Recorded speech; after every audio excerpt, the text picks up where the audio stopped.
Alright people, this is the review of the Samsung 6 series MU6490, and I'm going to just tell you a few things right now off the bat. We're going to be doing this review quick and fast. Number one, I'm going to tell you about the picture quality. Number two, performance. Number three, what I paid for this TV.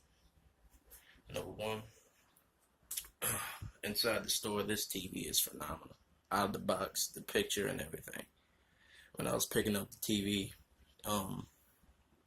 they had a display of it, and it was next to a Vizio and a TCL TV, and I can tell you right now, the picture on this TV blew everything that was on the shelf next to it out the water.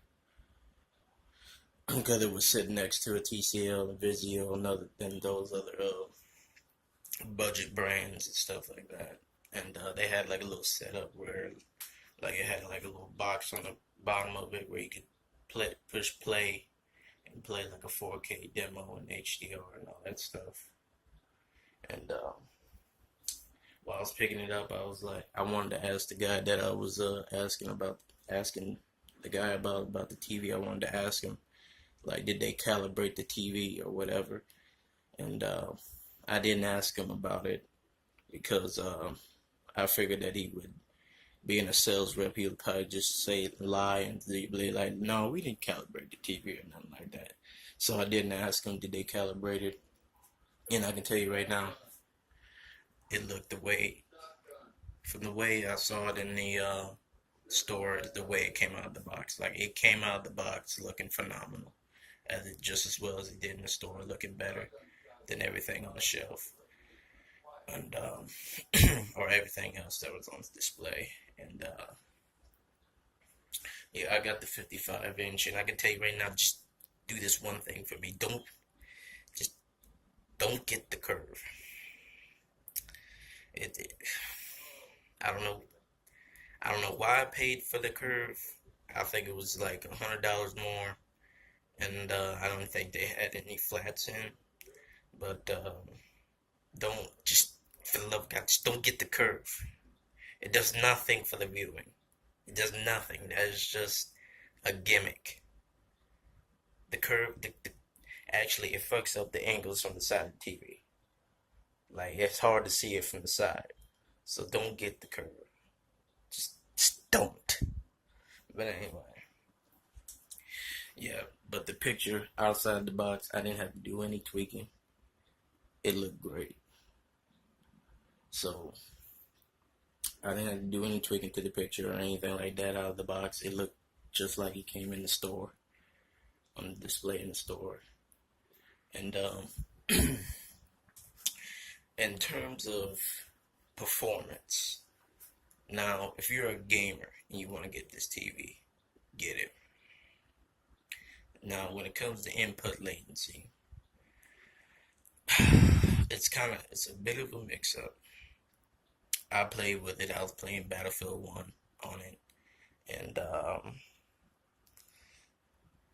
with game mode on, no latency, like none. I can't feel it. With game mode off, there's a little bit of latency due to the processing on the image that it does. But I played with game mode off due to the fact that I'm willing to take that input latency. Like, it's not like to the point where I just move the stick and then it just moves. It's not that high, because when you turn on game mode, it turns off the post-processing on the image and you lose a little bit of fidelity. And to me, I'm not willing to give up the fidelity. I like to have my cake and eat it too. I want it to look phenomenal. And so in terms of performance, if you're a gamer, I'd pick this up.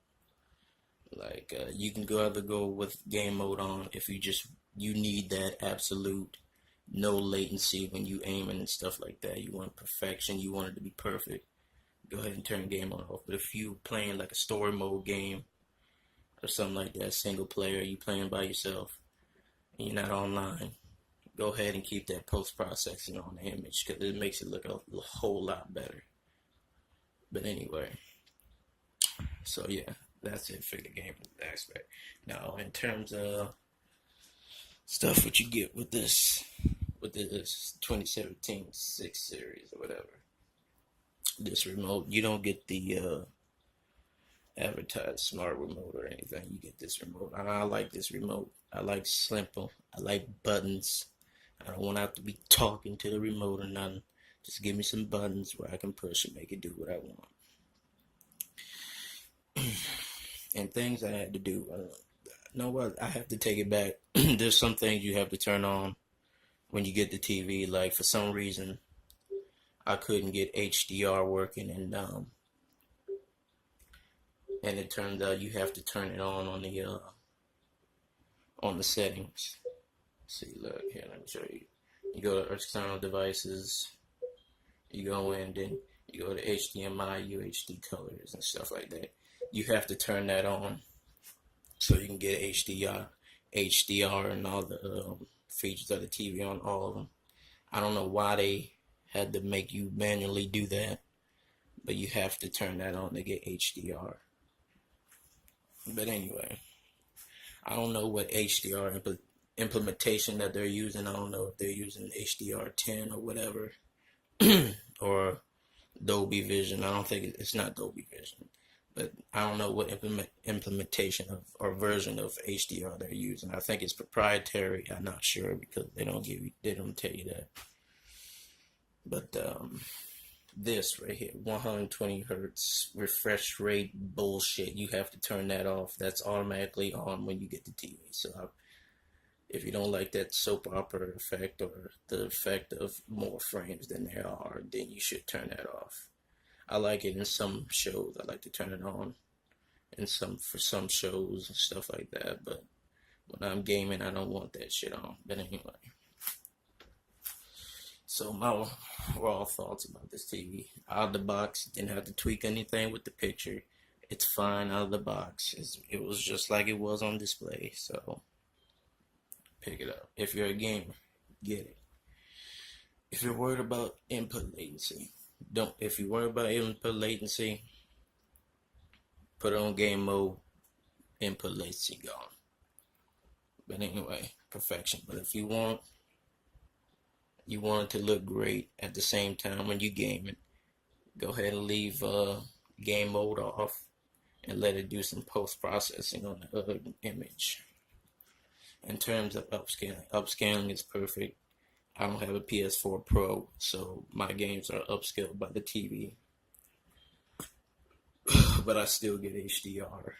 But anyway, so in terms of performance, I won't ever be able to show you what this looks like with this camera. There's limitations and stuff like that. This is not a very expensive phone, as you might be able to tell.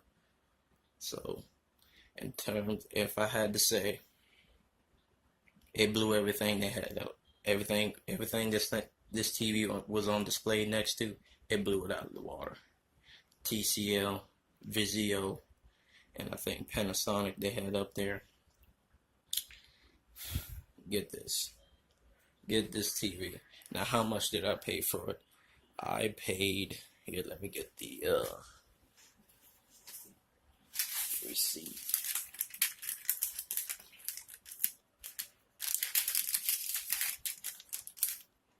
I paid $635. It was $5.99, but I live in Michigan, and Michigan has a 6% sales tax, so $5.99 plus 6% is $5.35.